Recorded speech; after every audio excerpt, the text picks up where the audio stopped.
A compreensão da ciência no século XVII estava envolta em hipóteses que mesclavam imaginação técnica e temor moral. A ideia de que a Terra fosse cercada por um oceano de ar sugeria possibilidades além da realidade visível. Francesco Lana concebeu um projeto de veículo mais leve que o ar, capaz de voar, mas não chegou a realizá-lo. Sua principal preocupação não era técnica, mas teológica e política. O cientista temia que tal invenção pudesse ser usada para fins militares que ameaçassem o equilíbrio das cidades e das instituições humanas. A possibilidade de um navio aéreo sobrevoar centros urbanos e atacar com facilidade ressoava como uma antecipação distópica do poder aéreo. A tecnologia, mesmo em estágio embrionário, já evocava fantasmas de destruição e domínio. Lana via na sua própria ideia uma ameaça à ordem social. Embora suas previsões fossem motivadas por prudência ética, tornaram-se paradoxalmente proféticas. O avanço científico concretizou o imaginado por Lana, produzindo com precisão a guerra aérea moderna. A ciência, nesse aspecto, realizou o que o temor religioso buscava impedir. A prece por contenção foi superada pela capacidade técnica e pela vontade de poder humano. Esse episódio revela um problema maior: o descompasso entre o crescimento técnico e o amadurecimento ético. O ser humano multiplicou sua força sobre o mundo, mas não ampliou, na mesma medida, sua sabedoria e responsabilidade. A ciência abriu caminhos para o bem comum, mas também para o extermínio. O século XX testemunhou catástrofes em escala inédita, mesmo após conquistas civilizatórias. As guerras mundiais destruíram o ideal do progresso contínuo e mancharam a crença na razão como guia para o futuro. A esperança numa civilização superior ruiu sob o peso de milhões de vidas ceifadas. E o cenário que se anuncia, mesmo sem destruição nuclear total, permanece ameaçador. A ciência, mesmo não sendo causa exclusiva, contribuiu para tal estado de vulnerabilidade. Diante disso, muitos reagem com perplexidade ou desânimo. Alguns, tomados pelo medo, combatem a própria ciência como se ela fosse a origem de todos os males. Nessa inversão de culpa, o saber torna-se bode expiatório de crises mais profundas. O prestígio da ciência é desfeito na medida em que os efeitos de sua aplicação ultrapassam a compreensão de muitos. Em cada época, ataca-se o símbolo mais visível das transformações. Contudo, os ataques não são inteiramente injustificados. A ciência avançou de forma desequilibrada, priorizando fenômenos mais simples e ignorando os efeitos sociais colaterais. As tecnologias emergentes desestabilizam culturas e economias, colocando pessoas e grupos em situações para as quais não foram preparados. A sobrevivência biológica foi prolongada, mas sem o correspondente avanço em organização social. Frente ao impasse, alguns sonham com o abandono da ciência e o retorno a modos de vida antigos. A proposta de restaurar a arte ou a religião como guias simbólicos surge como reação nostálgica. Porém, eliminar a ciência implicaria ressuscitar as pragas, a fome e os trabalhos brutais. A ignorância voluntária não constitui virtude. A humanidade não pode recuar sem pagar um preço alto pela paralisia. Em contraste com a ideia de abandono, surge uma proposta mais afinada com os princípios do pensamento moderno. O problema não estaria na ciência em si, mas na maneira como ela é utilizada. O método científico demonstrou eficácia sempre que aplicado com rigor. Resta, portanto, expandir sua aplicação ao campo do comportamento humano. Essa proposta representa uma virada na maneira de lidar com as crises da civilização. A transposição dos métodos científicos para os domínios da vida social implica em observar o ser humano com o mesmo distanciamento aplicado à natureza. Isso não exige desumanização, mas sim a superação de preconceitos, crenças imprecisas e reações emocionais descontroladas. A análise objetiva do comportamento pode oferecer caminhos para uma ação mais racional e eficiente. Compreender o ser humano é tornar possível uma transformação consciente. Esse movimento exige uma ampliação do escopo da ciência. Já não basta dominar o mundo físico, se a natureza interna permanece obscura. É necessário compreender as motivações, os impulsos e os mecanismos psíquicos que sustentam o agir humano. A ciência, aplicada ao humano, deve buscar padrões, causas e efeitos com o mesmo empenho que dedica ao estudo dos astros ou da matéria. Essa equivalência é uma urgência civilizatória. A esperança reside em alcançar um equilíbrio entre técnica e sabedoria. A ciência não precisa ser refreada, mas complementada por uma profunda investigação sobre a condição humana. A partir dessa perspectiva, os setores já transformados pela ciência não precisam ser abandonados. O desafio está em integrar o saber técnico com a maturidade psicológica e ética, numa forma mais elevada de responsabilidade coletiva. Aqueles que ocupam posições de decisão têm começado a perceber essa necessidade. Políticas de desenvolvimento científico passam a incluir estudos sobre o comportamento, a cultura e os valores sociais. A direção do progresso não pode mais ignorar os efeitos sobre a vida afetiva e simbólica das pessoas. O saber sobre a natureza humana torna-se condição indispensável para a continuidade segura da civilização. É ilusório acreditar que seja possível manter o avanço científico sem repensar seus fundamentos éticos.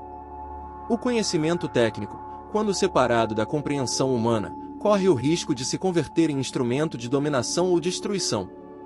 Por isso, cresce a consciência de que a ciência deve incluir o humano como parte inseparável de seu próprio campo de estudo. Essa mudança é, antes de tudo, uma exigência de sobrevivência. A ciência do comportamento humano pode funcionar como um corretivo às distorções provocadas pelo uso inadequado da técnica. Quando observada com objetividade e sistematicamente estudada, a conduta humana revela padrões que podem ser utilizados para prevenir conflitos, organizar sociedades e promover bem-estar. A racionalidade torna-se, nesse contexto, uma força terapêutica e transformadora. É possível, portanto, que a própria ciência represente a chave para reorganizar os assuntos humanos. Seu poder destrutivo, quando desacompanhado de reflexão, cede lugar ao poder construtivo, quando orientado por um entendimento profundo da natureza psíquica. Ao buscar esse equilíbrio, a civilização pode encontrar uma nova ordem. Não se trata de negar a ciência, mas de guiá-la com discernimento. A proposta de aplicar a ciência ao comportamento humano encontra um obstáculo significativo. Aparentemente simples, essa aplicação esbarra em concepções limitadas sobre o que é ciência. Muitos acreditam que ela se resume à coleta rigorosa de dados observáveis. Partem do princípio de que, ao conhecer os fatos com clareza, será possível tomar decisões mais eficazes. Essa visão, embora bem intencionada, reduz a ciência a uma ferramenta de diagnóstico. A prática científica, entretanto, vai além da descrição minuciosa dos fenômenos. Ela implica uma reorganização da forma de pensar sobre o objeto estudado. Ao transformar o modo como compreendemos o mundo, a ciência redefine a própria realidade que pretende explicar. No campo do comportamento humano, isso exigiria uma disposição para adotar novos paradigmas éticos e cognitivos. A mudança não é apenas informativa, mas estrutural. A aplicação da ciência aos assuntos humanos exige mais do que objetividade. Exige comprometimento com o modelo que ela propõe. Não se trata de usar a ciência para embasar decisões tomadas de modo tradicional, mas de permitir que a ciência transforme a própria lógica da ação. Isso implica renunciar à ideia de que os comportamentos são meramente espontâneos ou imprevisíveis.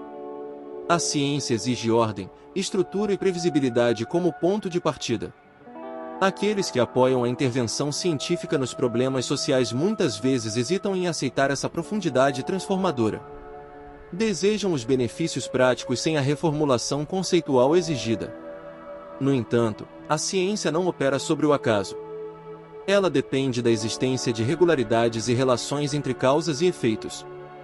A ordem, nesse contexto, não é apenas descoberta no final, mas pressuposta desde o início da investigação. Para que uma abordagem científica seja eficaz, é necessário acreditar que o comportamento humano está sujeito a leis ou padrões que podem ser descobertos. A ciência não se limita a relatar o que ocorreu, ela formula hipóteses, realiza previsões e, quando possível, intervém para modificar os resultados. A previsão não é um efeito colateral, mas uma função central da atividade científica. Essa função confere à ciência seu poder transformador. Se o comportamento puder ser entendido como determinado por condições observáveis, torna-se possível intervir sobre ele. Isso significa que o futuro humano, assim como os fenômenos naturais, poderia ser manipulado com base em conhecimento adequado. A ordem não é apenas uma descrição, mas uma ferramenta de ação. Essa visão pode provocar resistências por parecer ameaçar concepções tradicionais de liberdade e espontaneidade. Adotar uma abordagem científica da conduta humana implica aceitar que as ações não são inteiramente livres ou imprevisíveis. Elas são, ao menos em parte, respostas a circunstâncias que podem ser descritas e controladas. Essa noção abala a crença em uma liberdade absoluta, mas oferece em troca um modelo de intervenção racional. A liberdade, nesse novo contexto, se redefine como consciência ampliada das condições que nos determinam. Assim, a ciência propõe mais do que métodos, propõe uma cosmologia, uma estrutura de sentido. No domínio dos assuntos humanos, ela sugere que é possível compreender, prever e orientar comportamentos com base em leis identificáveis. Tal proposta, longe de restringir a liberdade, oferece caminhos para libertações mais profundas. Mas para que isso se realize, é preciso aceitar que o conhecimento transforma não apenas o mundo, mas também quem o conhece. A resistência à aplicação da ciência ao comportamento humano repete padrões antigos da história do saber. Quando a ciência corrige a autoimagem que o homem construiu de si mesmo, surgem reações emocionais intensas. A fábula do leão de Esopo ilustra esse conflito entre representação e realidade. O artista era humano, e a imagem favorecia sua perspectiva.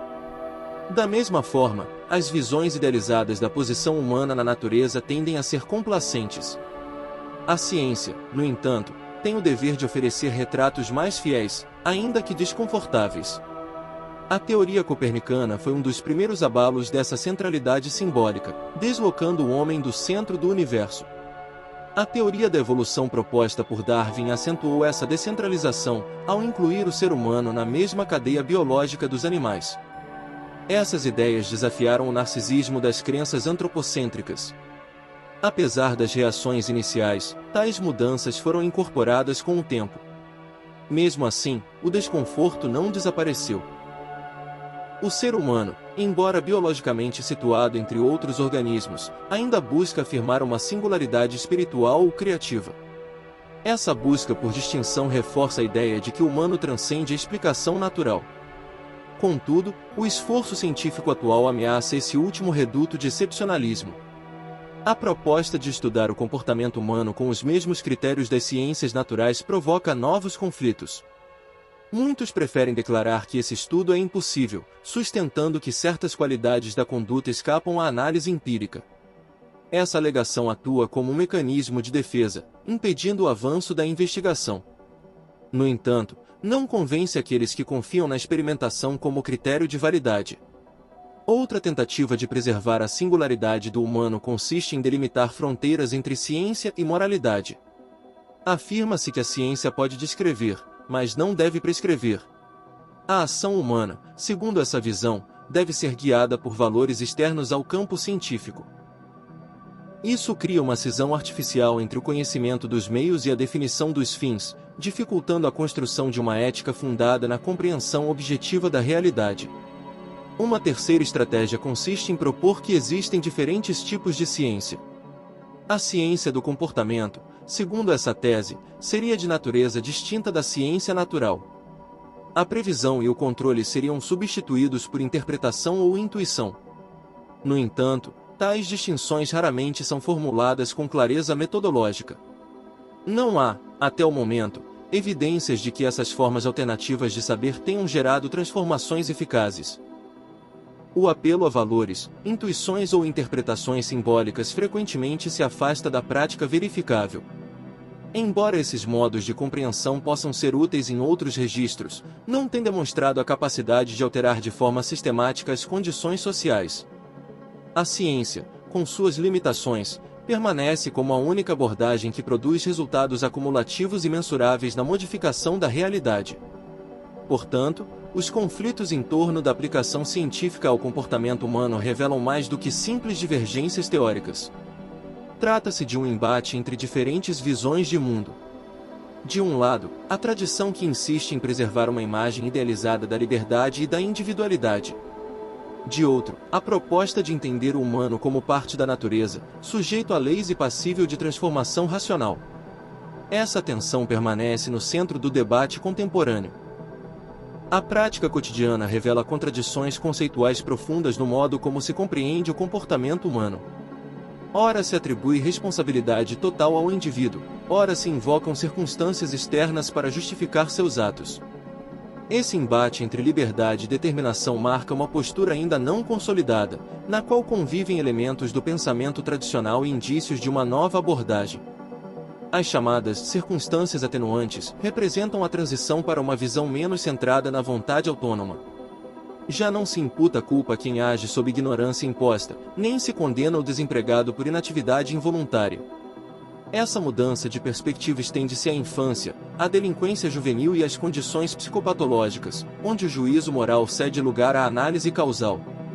O reconhecimento do impacto ambiental, no entanto, é seletivo. Admite-se que o homem comum seja moldado por forças externas, mas reserva-se um estatuto de exceção aos chamados grandes homens.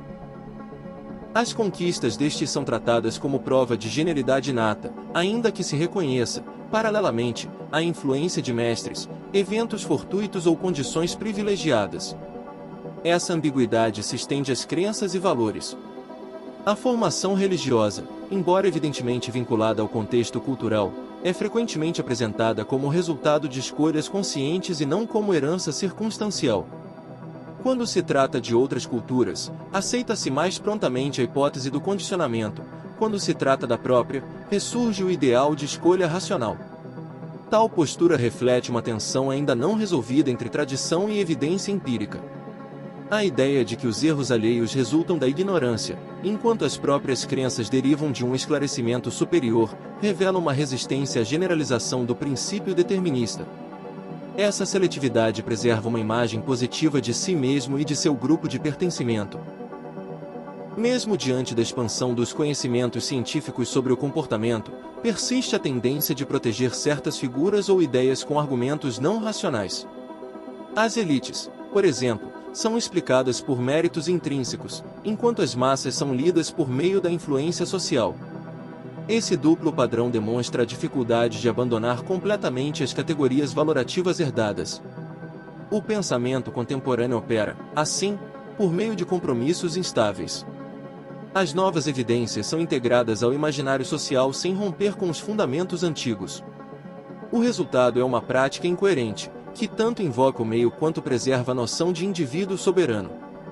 Essa postura híbrida dificulta a adoção de uma ética realmente fundamentada no conhecimento objetivo da condição humana. Pode-se dizer que a cultura atual se encontra num estágio intermediário de transformação conceitual. Entre a filosofia da liberdade absoluta e a ciência da determinação, constrói-se uma lógica de remendos. As novas abordagens são assimiladas parcialmente, sem a coragem de renunciar ao conforto simbólico de crenças anteriores. Esse impasse exige reflexão crítica sobre o lugar do saber na reforma das práticas sociais. As formulações teóricas não permanecem confinadas ao plano abstrato, elas orientam diretamente as práticas sociais. Quando duas concepções opostas do comportamento humano coexistem, a científica e a baseada na liberdade pessoal absoluta, há inevitavelmente um conflito nos modos de ação. Essa dissonância repercute na maneira como se constroem políticas públicas, se elaboram normas jurídicas e se administra a justiça. Confusão conceitual produz decisões ambíguas e estratégias contraditórias. Enquanto uma visão sustenta que a ação humana obedece a causas identificáveis, outra defende a responsabilidade autônoma como premissa absoluta. As ações práticas, guiadas por premissas oscilantes, geram insegurança normativa e descontinuidade institucional, comprometendo a eficácia de qualquer tentativa de mudança social duradoura. A instabilidade do mundo contemporâneo pode ser lida, em parte, como expressão de um impasse epistemológico. Disputas internacionais, divergências ideológicas e antagonismos entre culturas refletem divergências profundas sobre o que se entende por agência humana. A questão não é apenas moral ou política, mas enraizada em modelos distintos de explicação do comportamento.